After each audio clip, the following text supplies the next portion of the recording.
Good afternoon. My name is Earl Friedman, and this is my wife, Rose Froelich Friedman.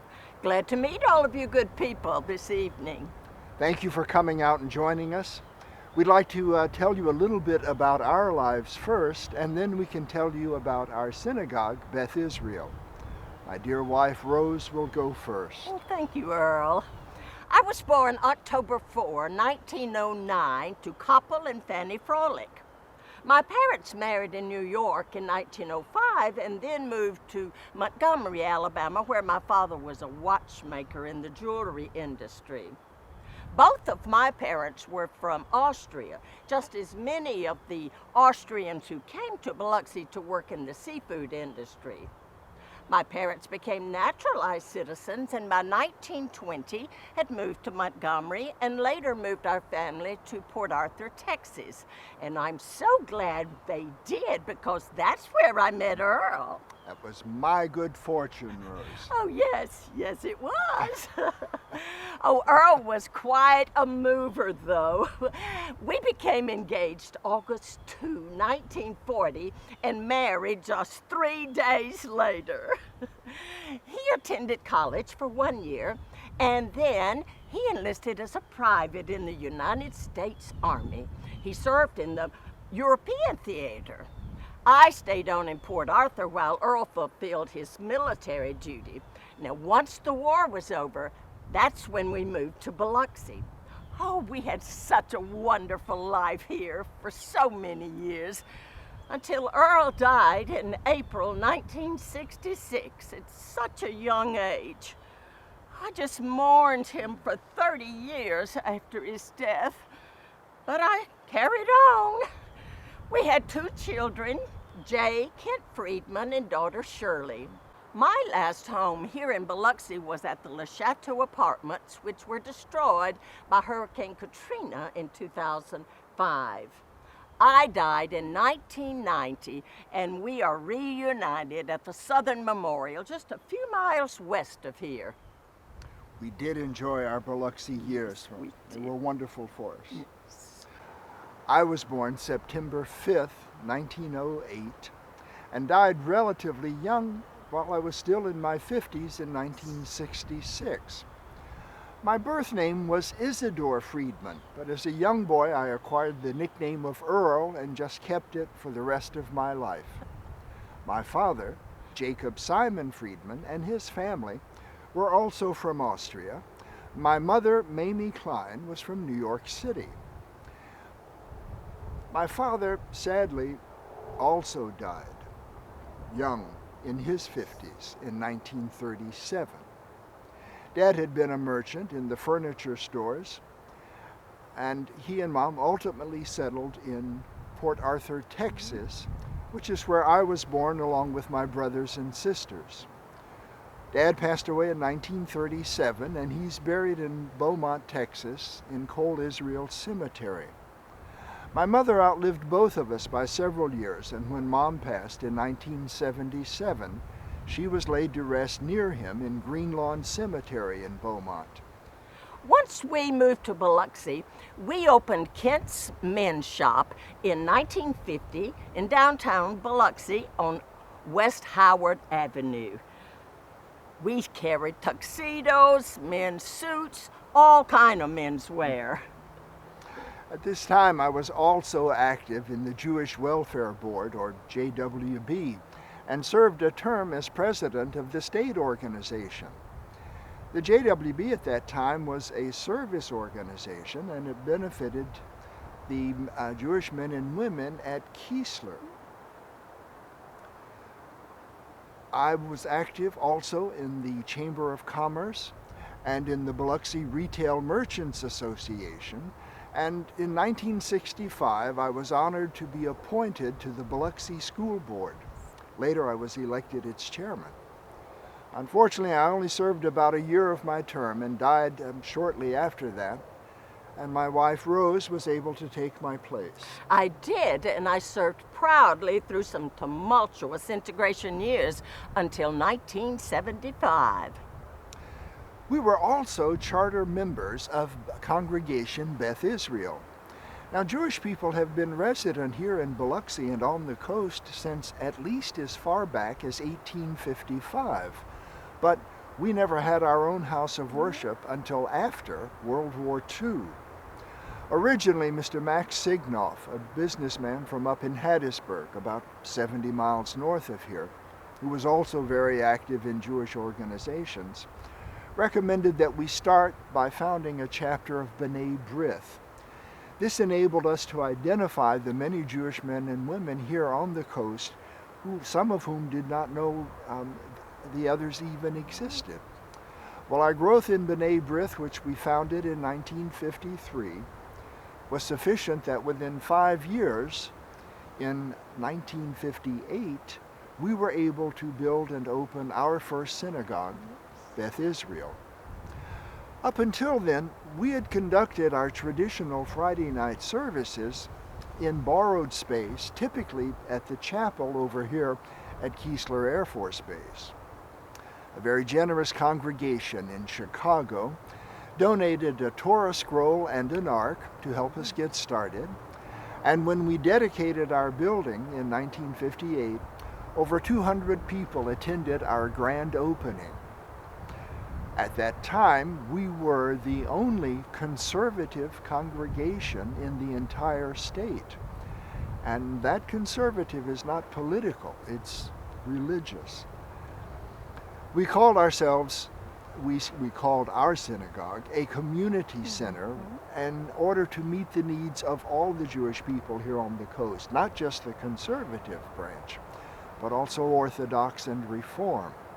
I'm proud to say that my wife Rose was elected first president of the Sisterhood, which is a service and civic organization for Jewish ladies. I understand that after Hurricane Katrina in 2005, when both of us were long gone, our building just 2 blocks from the beach was compromised by the damage in wind and water. The congregation went back to Keesler and then later to Beauvoir Methodist Church until a new site could be found. Well, the congregation decided they wanted to move to Gulfport up on 3 Rivers Road, far from this Gulf. In 2009, Beth Israel dedicated its new synagogue. I heard it was just a grand affair. Thank you for being with us this afternoon. Our community is small but vibrant, and we continue to be a vital part in life here on the Gulf Coast. Thank you for joining us. Thank you. Thank you.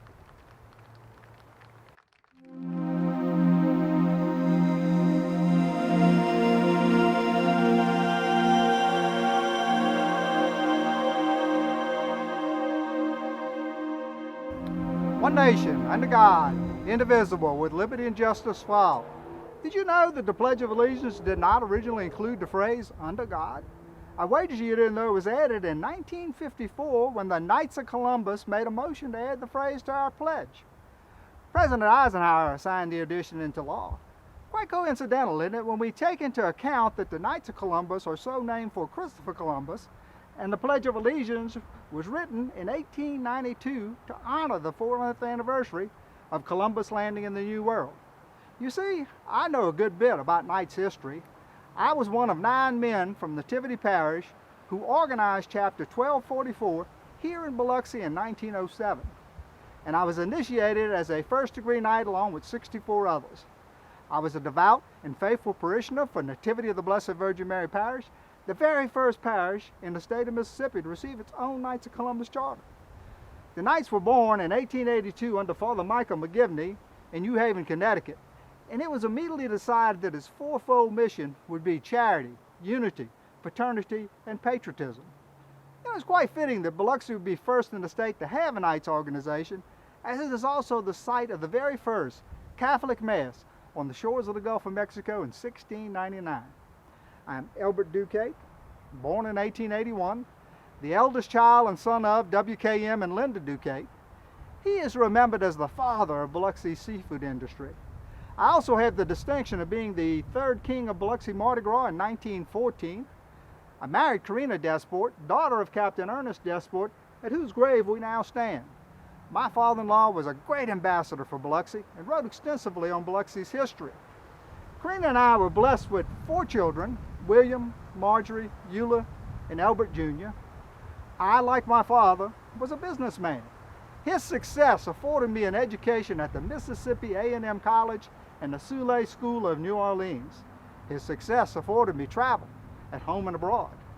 After my education, I managed several of father's seafood processing plants, both in Biloxi and in Louisiana. I was involved in numerous civic organizations, school and bank boards, and was the Biloxi Chamber of Commerce president.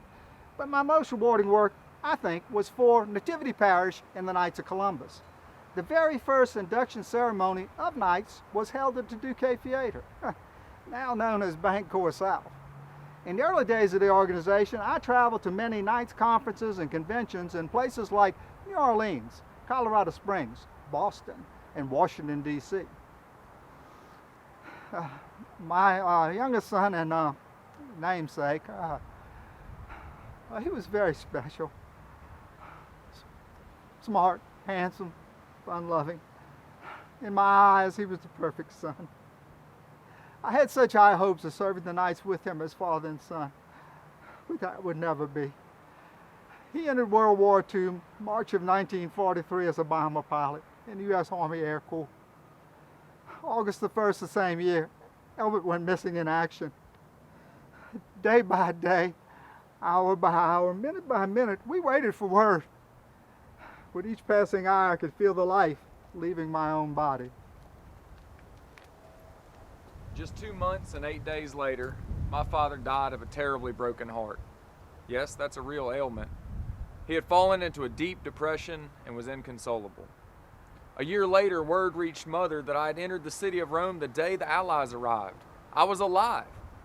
You see, I'd flown the B-24 Liberator bomber and survived a crash in the now famous Ploiești, Romania raid, only to be captured and become a prisoner of war and serve in 2 different camps. One of them was a Nazi camp, where I survived on a single bowl of rice per day and watched many others die of starvation. In the end, another soldier and I made a daring escape. For bravery, I was awarded the Flying Cross, the Air Medal, and the Purple Heart. The cost of freedom is steep indeed. Never forget those who have suffered and died for our freedom. John chapter 15 verse 13 says it best, "Greater love hath no man than this, that a man should lay down his life for his friends."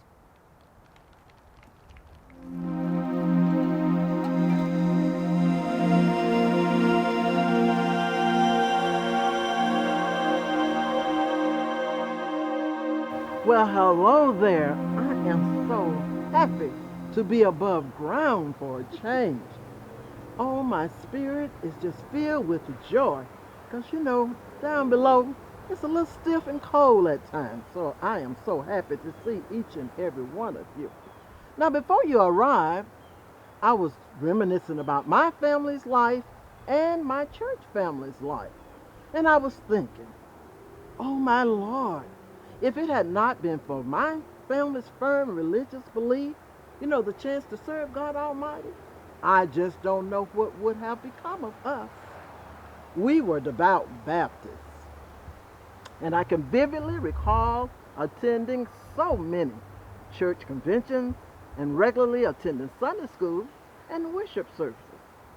Why, in 1916, when I came to Biloxi, I united with what was called at that particular time the First Colored Baptist Church, which has been organized since 1846. Now, many of the church records were destroyed by fire. Rest easy, though. All those early pioneers were able to maintain historical accounts in their hearts and in their minds. Oh, yes, they were able to pass along stories from one generation to the next generation. Now, some 172 years later, that same historical religious institution is still in existence today.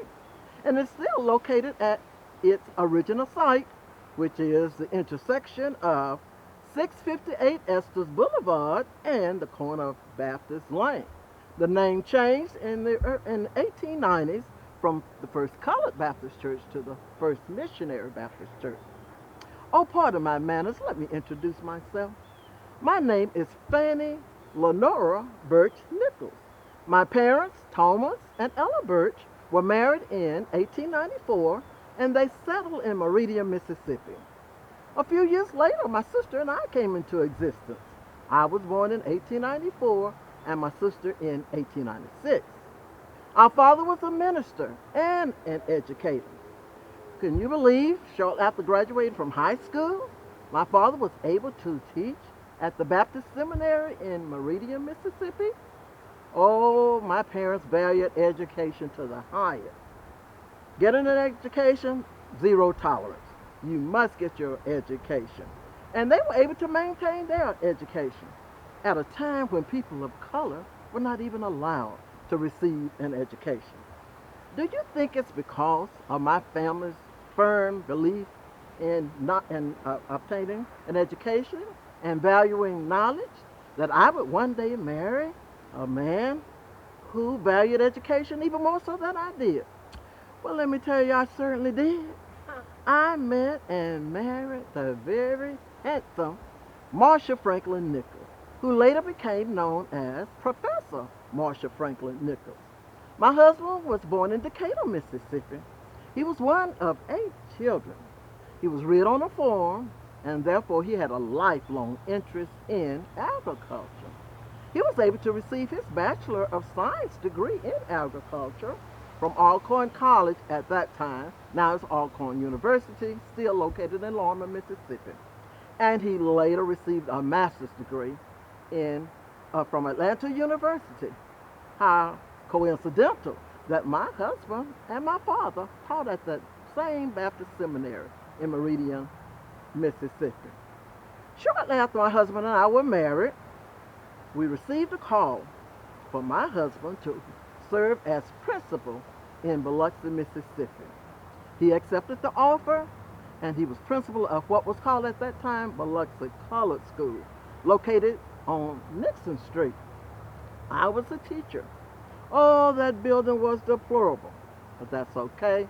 With our meager resources, secondhand books, equipment, and what have you, oh, we were able to accomplish so much.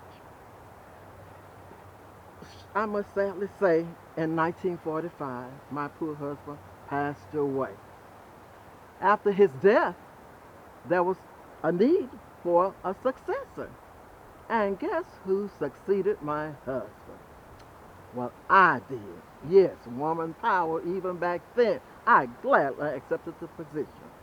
I became principal of what was later called M.F. Nichols Jr. Senior High School in honor of my husband. The location moved from Nixon Street to what was earlier called Belmont Street. Now it's called Nichols Drive, again, in honor of my husband. I remained principal until 1963. Oh, I just didn't go home for R&R, rest and relaxation. I remained active with my children, my grandchildren, my civic organization, and what I loved doing most of all, and that was serving my Lord and Savior Jesus Christ and working in my church. Now, since this 172 years of existence, the church members have witnessed so many historical moments. And oh my, the city of Biloxi, it has changed, improved, and grown drastically. The pages of history, it's recorded that the early meeting places for the early church was in a location called Aunt Nan's Alley. And this is the present-day Quaver Street area. Oh, and the little band of worshipers, only about 20 or so, what they would just worship from one place or one house to another house, wherever they could, to worship and serve the Lord. Or they would even travel as far away as Hansborough, Mississippi, some 10 or 12 miles away, to join with other little band of worshipers and share the fellowship. Oh, I'm sure that 10 or 12 miles by horse and buggy probably took a little while, don't you think? Soon we selected our first pastor. His name was Reverend Pleasant Gill. Under his leadership, oh, the flock increased, and souls were added to the church. Soon a little building was erected in 1873. All those early pioneers, we salute them. Just to name a few, there were some sisters Sister Lizzie Smith, a Jane Randolph, Josephine Randolph, a Jane Bradford. And some of the gentlemen, there was a George Strong, Alfred Alexander, who later became one of the pastors of the church. And last but not least, a William Randolph, an architect, and of course helped to build the church. Oh, they worked without ceasing, and we are so grateful for their efforts. They were able to hold on, carry on, and push the wayfaring as they passed this way. Their strength and determination lingered during their time period, during my time period, and it still is in existence today. Now, some nearly 2 centuries soon to be, we've had 18 pastors in the church to lead us. Oh, and the church family has survived so many disasters, hurricanes, tornadoes, and as I mentioned earlier, fires. No problem. Sometime after my death in 1982, I heard that there was a storm called Katrina. Oh, it changed the face of the entire Mississippi Gulf Coast and, of course, the First Missionary Baptist Church building. Oh, the building was destroyed beyond repair. No problem. May 2010, the current pastor, Reverend Eric E. Dickey, and other trustees joined forces, and of course we were able to enter a brand new edifice, beautiful 2-story edifice. Along with the new building, there was a new generation of members. And I'm sure some of those new generation members were children that I taught, their children, and even their children that I had taught. You know, there's a philosophy that I strongly believe in concerning teaching, and it's very simply said, to teach is to touch the future. And of course, from the Bible, it's recorded in Matthew, the 19th chapter, and the 14th verse, where God commands us concerning children. Suffer the little children, and forbid them not to come unto me, for of such is the kingdom of heaven. Now, my final resting place is really north of here, but I was blessed to be placed today in what we call Baby Land. And if you notice, that same inscription is written here on the statue. Thank you so much for sharing with me. Again, I am so thrilled to be among the living. Hopefully my spirit could live on and on and on. And as I told them earlier, it's Halloween season. Hey, I can just rest very easy on your lawn and serve as some decoration. I really don't want to go back down there. Thank you so much. Thank you so much.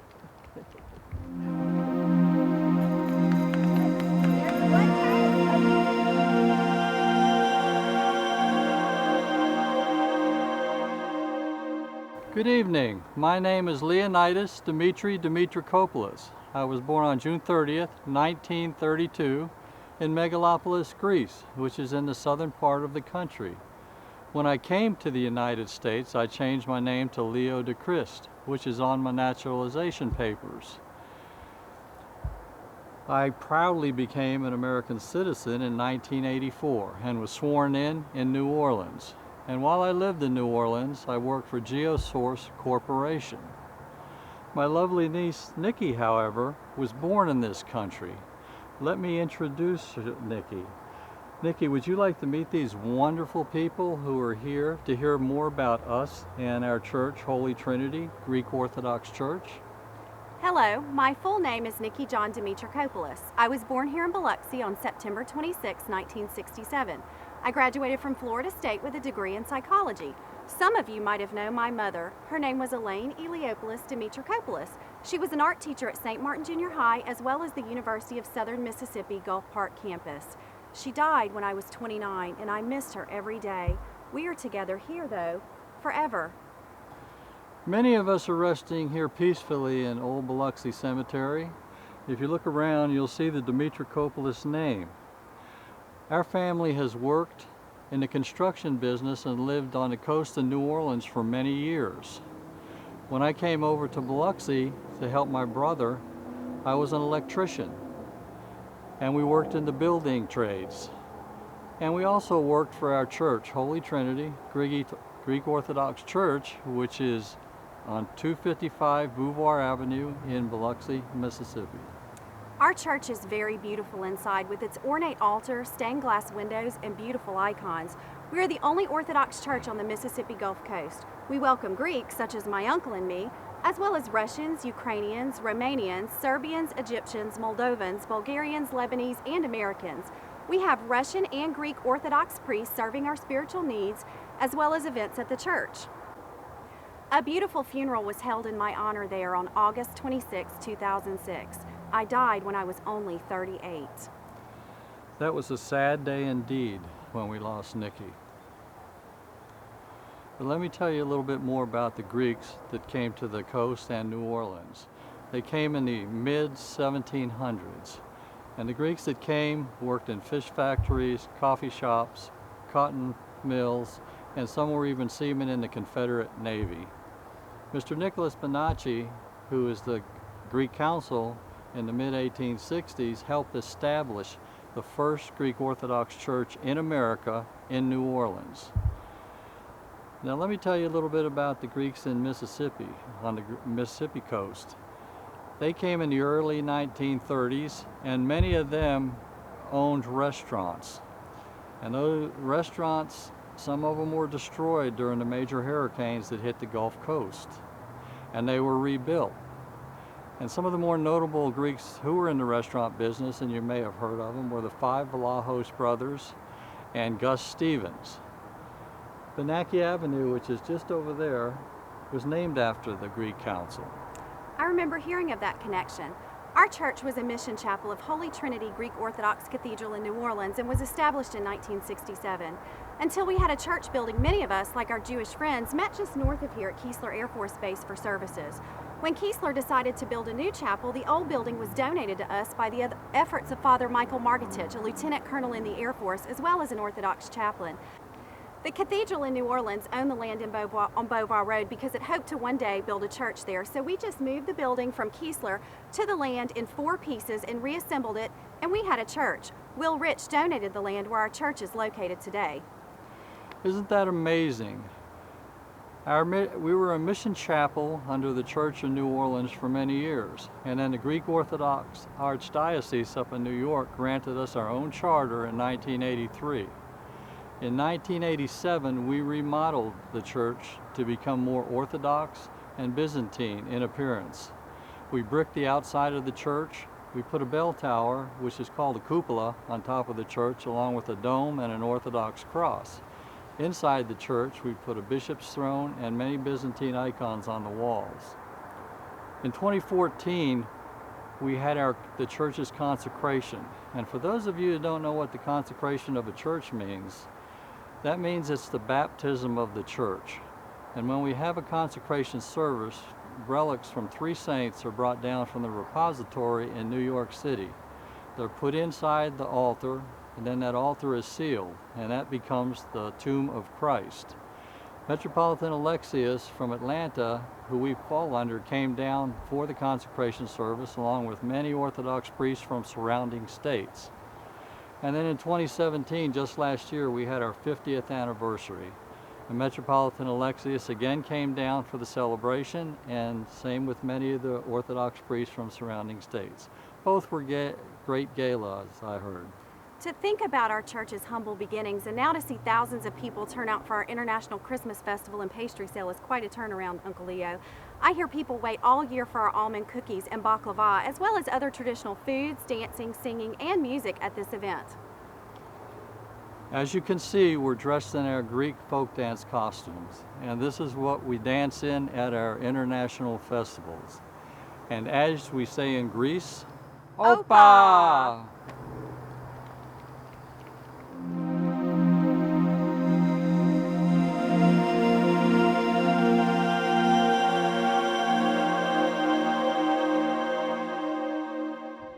Originally founded by monks as a port in the 12th century, Hull, Yorkshire was an important thoroughfare for centuries, first in the wool trade, then in the fishing industry. I am a native of Hull, and I was born in the 19th century, 1825 to be precise. Captain James Maycock, at your service, madam.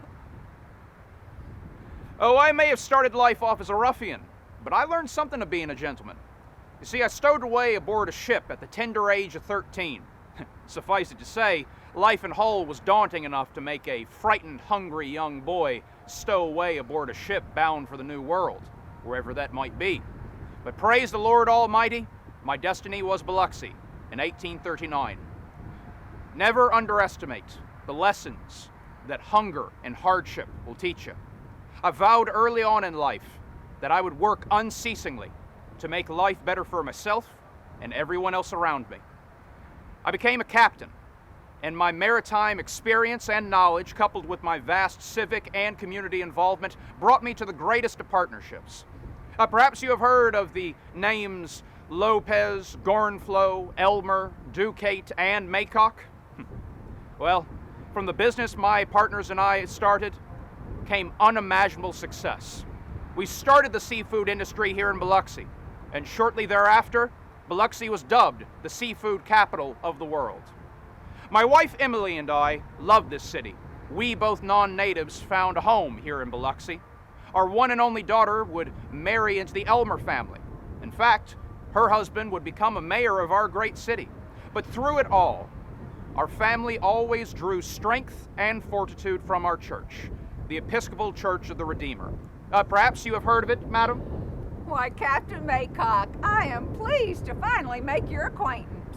And yes, you are right. I do know a little something about the Church of Redeemer. I am Julia Cook Geist, and I wrote a detailed history of that beloved Biloxi institution. I was a member of the church. You could say I married into it, as my husband's family were longtime members and thus began my involvement.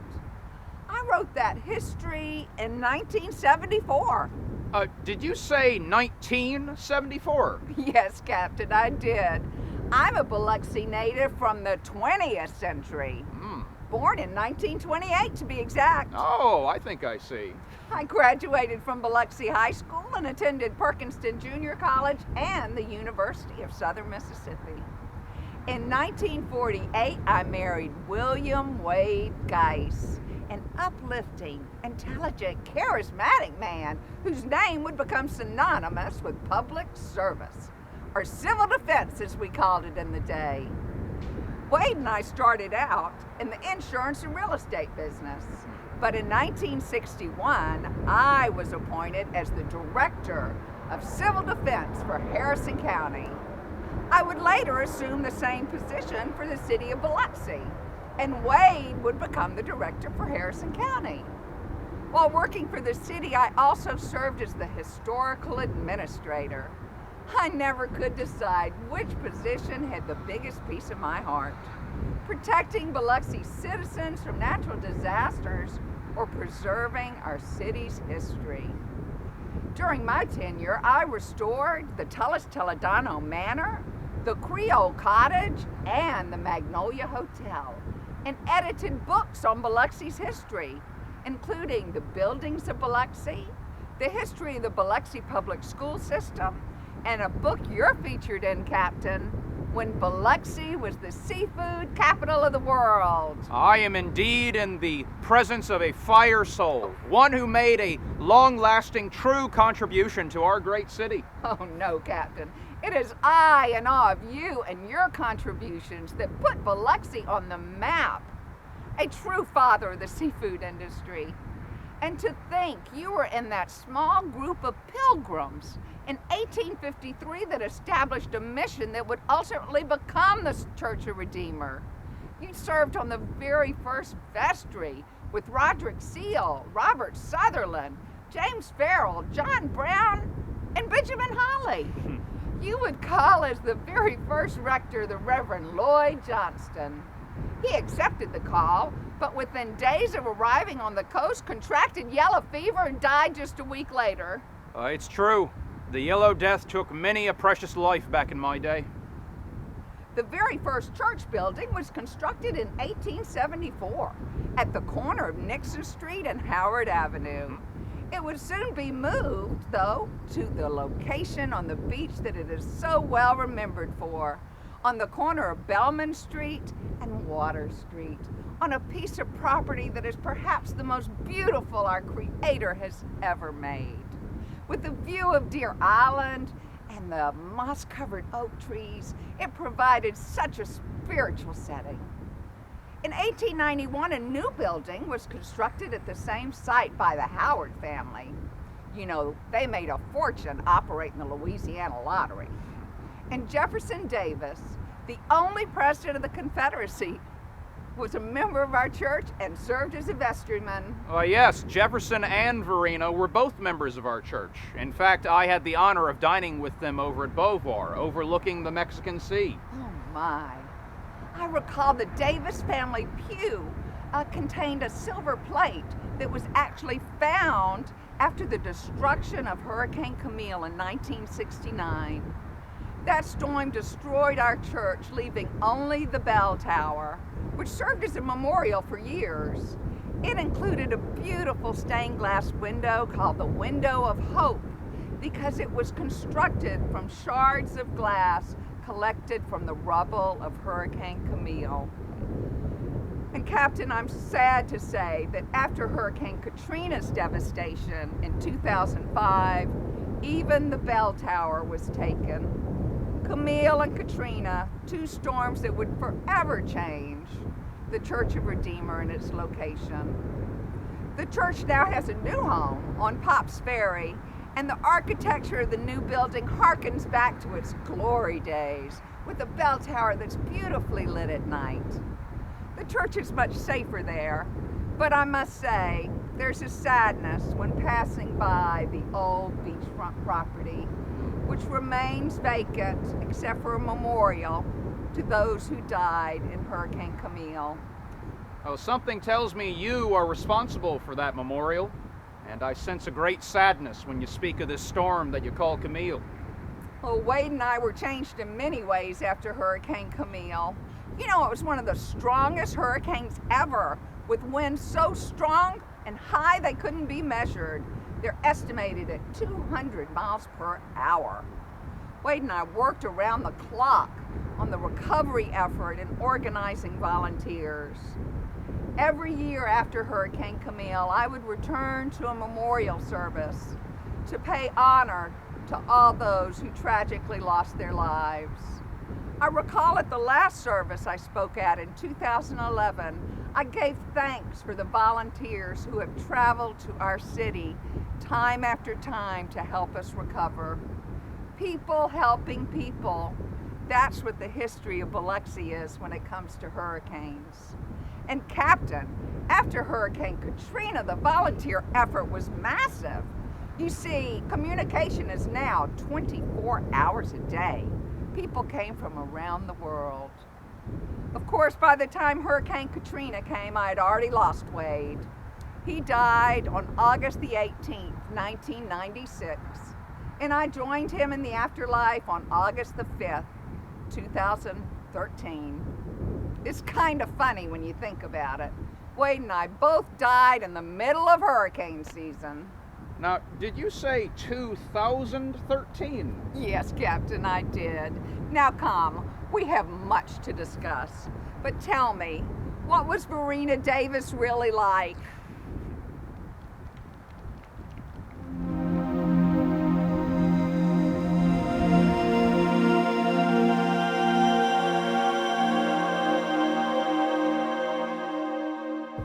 A prominent Biloxi musician died Friday. If they had asked me to summarize my life in 3 words, I believe prominent Biloxi musician would do quite nicely. Actually, they could have just said Francis Tedesco Hunt musician, and that would have said it all. Music was a constant in my life that flowed through all of my chapters, and there were many exciting chapters in my 84 years. I came from a big, happy Italian family. I was reared in a home full of music and piano. My father, Saverio Tedesco, knew most of the Italian operas from memory. When our family got together, there was always a lot of singing and piano. And my mother, Frances Toronto Tedesco, played the guitar. My father was so proud of all of our musical talents. I recall going over to his grandmother's home in New Orleans. She lived on Esplanade Avenue. I'd go over and play the pump organ, and Nona would call in all the neighbors. It was so good to be appreciated for something you loved doing. We were all members of the Nativity of the Blessed Virgin Mary Catholic Church. And as constant as music was in my life, so would be Nativity. I went to elementary school and to high school there at Sacred Heart Academy, just north of the church, graduating in 1919. How that school would prepare me for all of the wonderful opportunities that life had in store. While I was there, I was a pupil of Sister Teresa Daubonnet. And Sister Teresa taught piano and voice and organ. And Sister Teresa was also a student of the great German composer Franz Liszt. After graduation, I studied voice under Madame Jean Piedor in New Orleans. Madame Jean taught at the New Orleans Music Conservatory, now known as Loyola School of Music.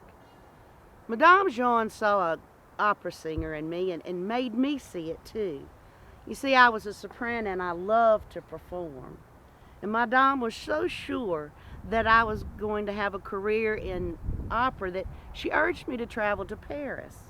But after 3 serious throat surgeries, I no longer had a singing voice. But never fear though, my love of music never wavered. I became the church organist at Nativity BVM in 1919 and continued till 1941, combining my love of music and my devotion to Nativity. My first marriage was an arranged one. My father's business partner's son. It did not work out. Later on, I would marry Walter Skeet Hunt, Mr. Mardi Gras as he was so lovingly known. He served as the captain of the Gulf Coast Carnival Association from its beginning until decades later. We loved life and music and food. Well, there couldn't have been 2 people more suited for one another. We're very socially oriented and very active in the community. And Skeet and I would embark on a wonderful adventure when we moved to Washington, D.C. He worked for the Capitol Police while I worked as the secretary to Senator James O. Eastland. Life was busy. I planned parties and created events, and I even performed. And Skeet cooked and served Biloxi seafood every chance he got to the U.S. Senate. We were so happy and proud to be representing our home state of Mississippi. After 5 wonderful years, we returned home to Biloxi due to a dreadful diagnosis for Skeet.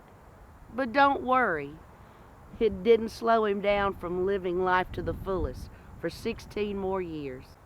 On returning home, I became the choral director of my school, Sacred Heart Girls High School. I taught private piano lessons and again would serve as the organist at Nativity. You see, I told you Nativity would be a constant in my life. When it was all said and done, I served Nativity Parish for 35 years as organist. I received the Bishop's Service Cross Award in 1984. And some other proud moments were when I was selected as Biloxi Career Woman of the Year in 1977. And I was also nominated by the Sacred Heart Notre Dame alumni as a charter member of their Hall of Fame. I was a 50-year member of the Biloxi Music Guild. I was a member of the Biloxi Bicentennial Commission and served on the Finance Committee at the Sanger Theater. Dedicating my life to music seemed like a vocation. After all, music is the 4th material want of our human nature. First food, then shelter, then clothing, and then music.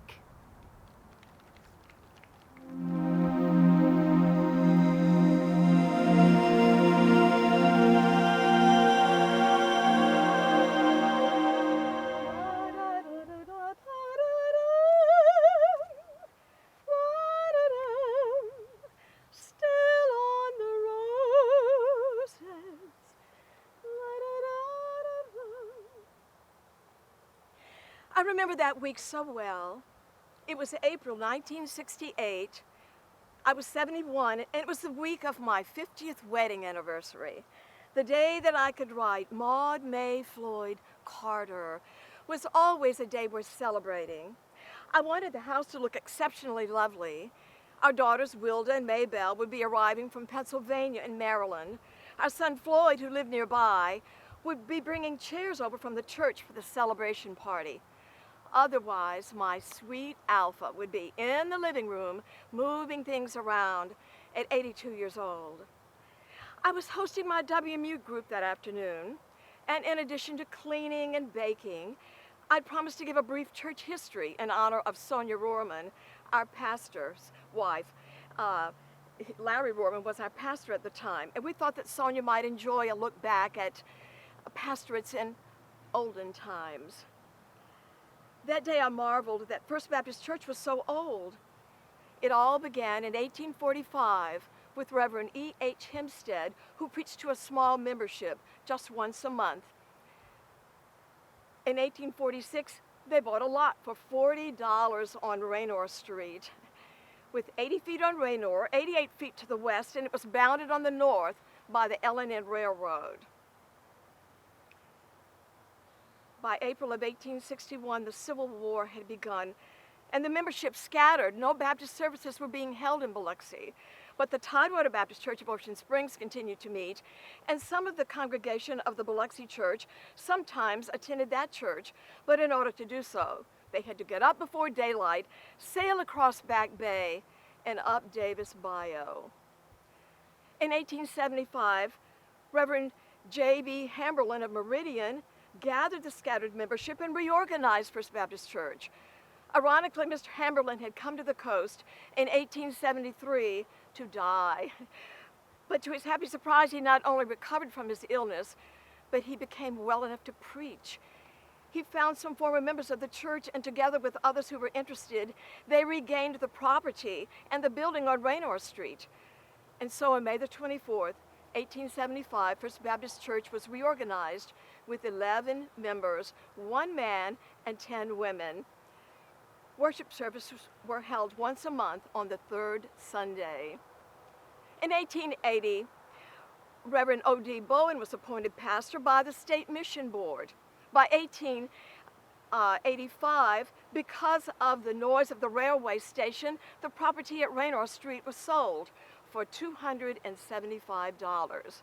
And with many out-of-state contributions, a new church was built north of Division Street at Delaunay.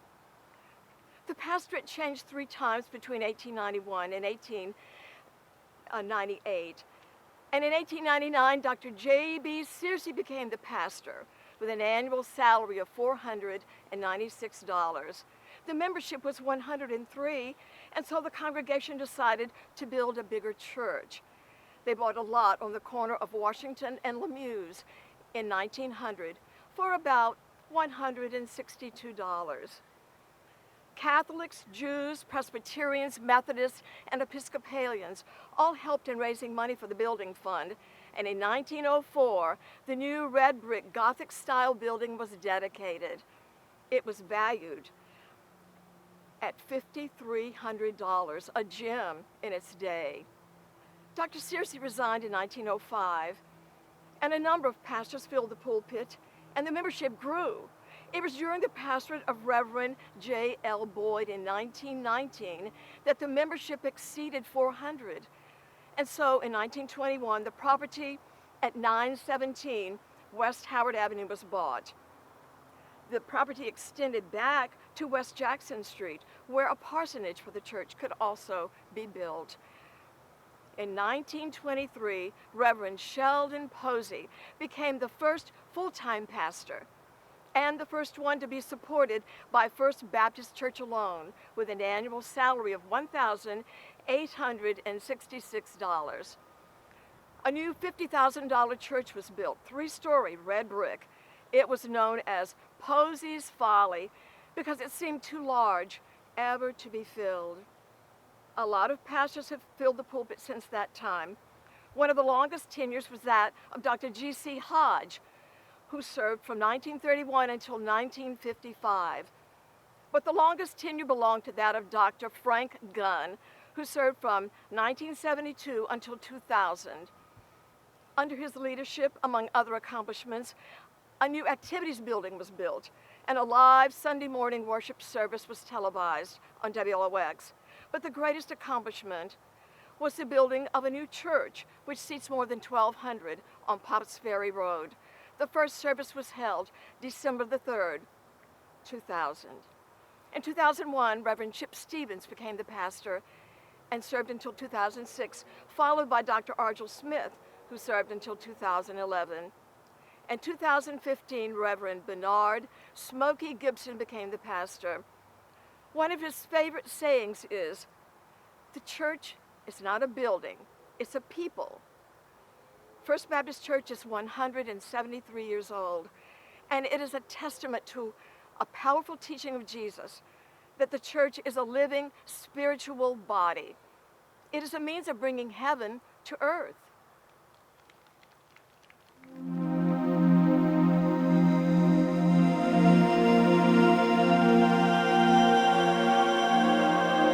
Joyous greetings to each of you. I am Reverend Alphonse Kadels, born in St. Nicholas, Belgium, in the year of our Lord 1855. At age 26, I was ordained a Catholic priest and began a journey that would lead me to Biloxi, a place where I would fulfill my vocation and call home. Catholicism was introduced into the area when the colony of Louisiana was established in 1712. Louis XIV sent a Catholic priest aboard each ship sent to settle the area. However, for more than 100 years, priests would remain very scarce. And during this time, Biloxians depended upon the occasional visits of overworked traveling priests from New Orleans and Mobile. In 1843, the first permanent structure of the Nativity of the Blessed Virgin Mary Parish was built. A very modest structure it was. This church was severely damaged by the hurricane of 1869. A year later, a larger frame structure took its place, and it was this church that would welcome me upon my arrival to Biloxi in 1897. Barely established as pastor and just beginning to know my congregation, a disaster befell Biloxi that nearly destroyed all of downtown. More destructive than any hurricane of the period, the Great Fire of November 1900 swept through the city and showed no mercy. Once again, Nativity Church was destroyed. How do you comfort an entire city burned to the ground? How do you assure an entire parish that God has not forgotten them? In my heart burned the answer, and in my mind was whispered the solution. To everything there is a season, a time to every purpose under heaven, a time to be born and a time to die, a time to tear down and a time to build up. Out of great tragedy rises great opportunity, and out of the ashes, Nativity Parish would rise quite like the Phoenix of legend. Yes, we could have just built back what existed before, but perhaps this was the moment to remind God's people to praise our Creator in the midst of the fire, in the wake of the storm, and to show the world that faith means taking risks, even if all could be lost in a few short hours. February of 1901, I traveled to Europe to seek assistance and to gain inspiration from the great cathedrals, structures built to remind and inspire one of the glory of God. Yes, this Church of Nativity would stand as a witness to the resiliency of Biloxi and her people, and a symbol of their abiding faith. And as you know, Biloxians would demonstrate this resiliency again and again. Bishop Thomas Helston of Natchez employed the services of Theodor Brun, a noted German architect, to design a new church, which was constructed in 1902 by J.F. Barnes and Company from Greenville, Mississippi. The bid for the new church? $15,000. Nativity Cathedral was dedicated to the Blessed Virgin Mary on September 14, 1902. This church is an example of late Gothic revival architecture, and no one visits it without being enthralled by the magnificent stained glass windows, which are created by Rice and Rice of Munich. These windows were installed in 1906. The dedication inscribed on each window, memorializing the benefactors, serves as a detailed history forever on display. The Seth Thomas clock located on the steeple tower came from New York. and the bell came from Baltimore. Now, it's a meaningful coincidence, isn't it, that another beacon of Biloxi, the Biloxi Lighthouse, also came from Baltimore? The saints and the frescoes near the ceilings were painted by Salvador Navarro, Biloxi's answer to Michelangelo and a colleague of George Orr. Now, not every priest gets the opportunity to build a cathedral, a monument to the Almighty. But these fellow priests at whose graves we now stand were good and faithful servants, feeding the flock of the Mississippi Gulf Coast, leading them home. I ask you to remember in your prayers all of these priests, but especially the Reverends Harlow, Bambrick, Mullen, O'Hanlon, and Farrell. These sons of Ireland found themselves traveling to new and different lands, bearing the light of Christ, sharing his promise of eternal life. It's a demonstration of love and loyalty that these pastors of Biloxi chose to be buried here with all of you. Love and loyalty. It's why I also lie here too. May the Lord bless you and keep you. May he let his face shine upon you and show you his mercy. And may he turn his countenance toward you and give you his peace.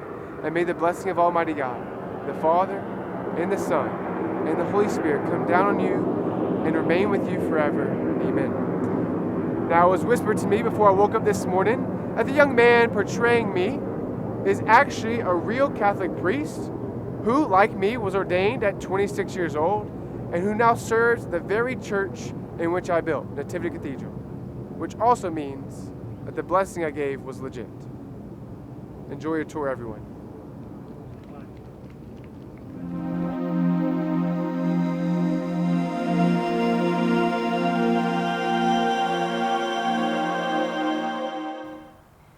When Pierre Lemoyne d'Iberville landed just a few miles from this very site, and he was called the hero of Hudson Bay, he had a Catholic priest aboard his ship.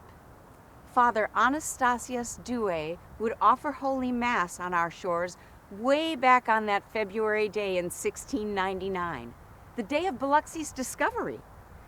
With this auspicious beginning, the seed of Nativity of the Blessed Virgin Mary was planted, and it grew and grew.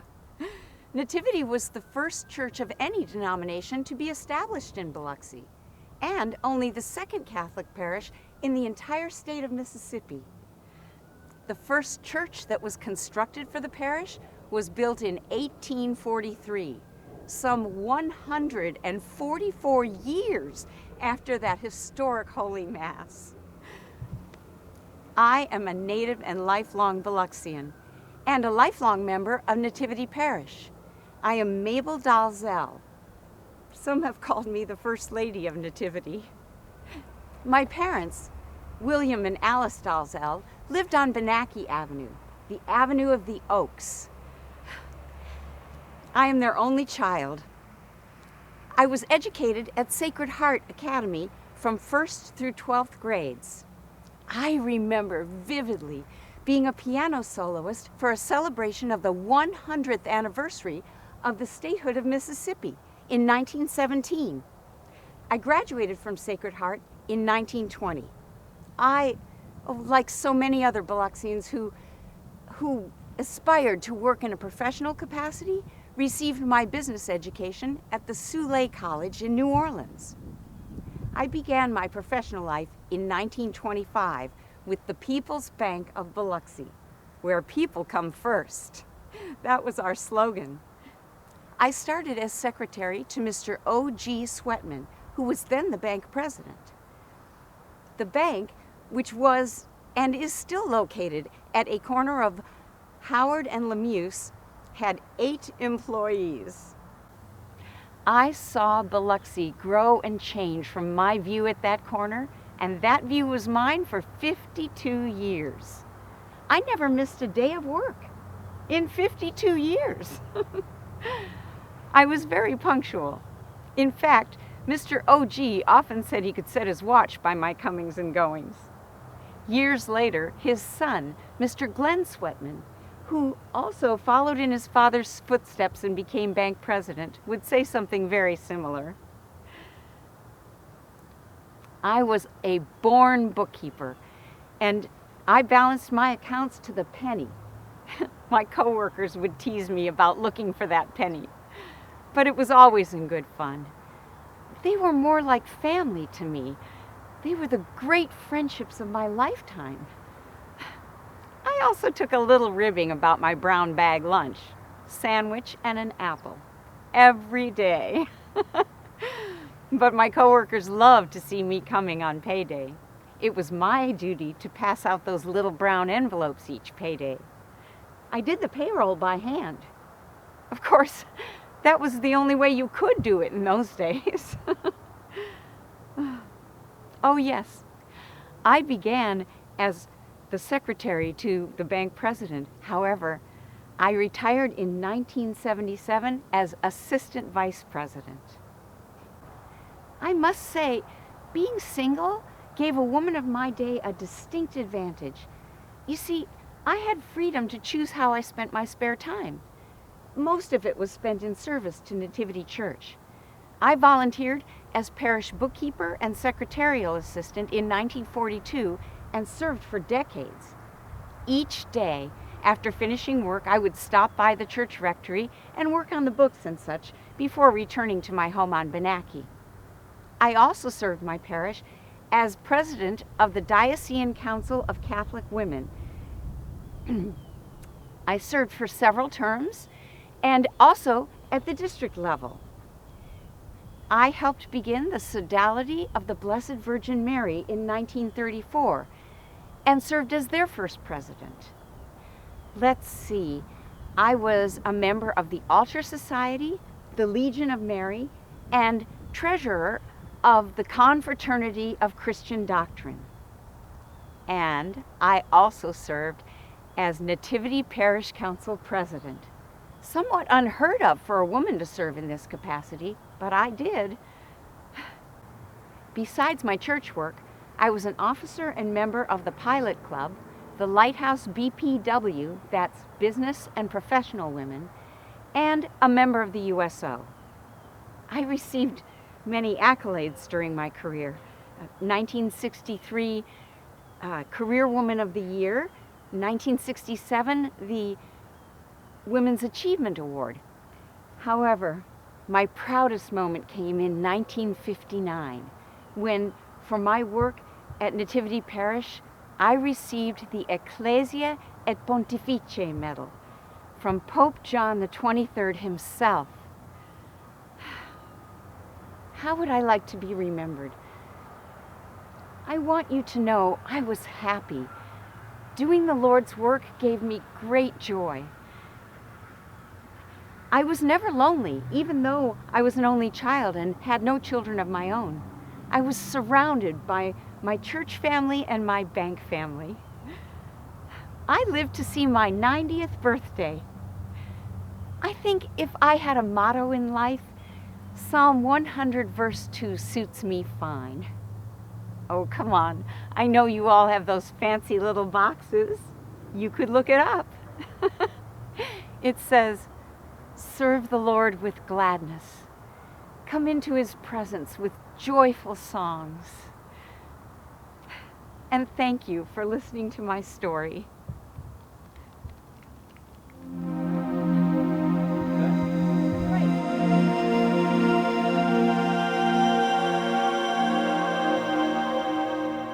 I am Alice Blanche Seals Smith.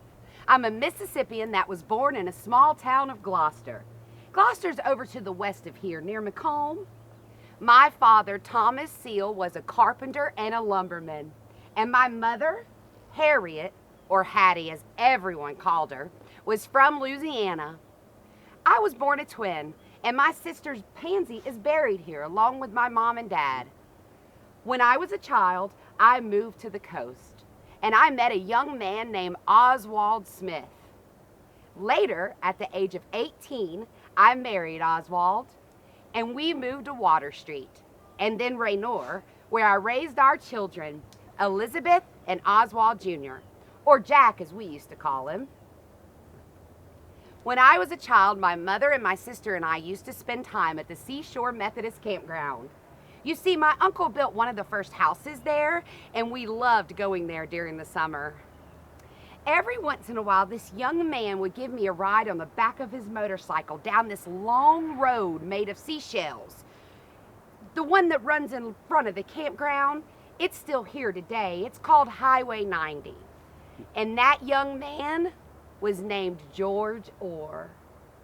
I remember him laughing and his beard swaying in the wind as those oyster shells just flew.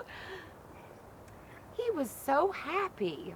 He liked to visit my mother because she went to the Sophia Newcomb School where he used to teach.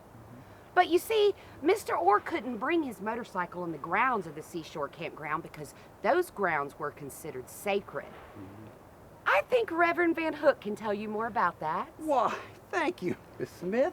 I do appreciate the opportunity to share some of the history of the Seashore Methodist Campground with these good people. My name is Henry Ware Van Hook. I was born May 29th, 1866, and I died on January the 28th, 1947. Now, my wife, Eleanor Ormond, and I came to Biloxi in the early 1900s. We loved the Gulf Coast. Being a minister, I traveled a lot, and being from Louisiana and Alabama, we did not go far. At first, when I first got here, the Methodists from New Orleans had established a campground meeting site at the Seashore Methodist Campground just a few miles west of here. John Henry Keller, a wealthy New Orleans soap manufacturer and philanthropist, organized the site. Now, the first meeting was held there in 1872. Some tents served as their camps and meeting grounds. Well, a year later, Seashore Campground became a stop on the new Trans-Coastal Louisville and Nashville Railroad. People began to build cabins then for their annual summer meetings and came to Biloxi from New Orleans, Mobile, and the entire Seashore District. Why, I know you spent some time down here in the summers, didn't you, Miss Smith? We did. My family loved the peace here and the beach views. Oh, I know. And you never went to school there, but its history is still interesting. Seashore Campground School, established in 1892.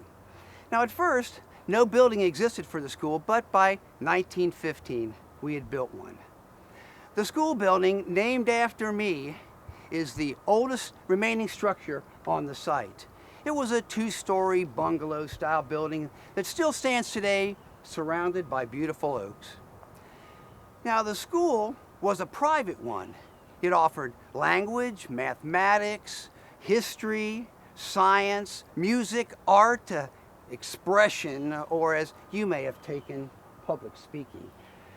Now, we were concerned about the cost per month as it ran from $3 all the way to $6, but students still came and studied. Well, after many summer annual meetings and school programs, the Methodist Church changed the name of the campground to Seashore Methodist Assembly in 1930, as very few summer camp meetings were held there by that time. Now, the school building continues to be used as office space and sometimes for arts and crafts.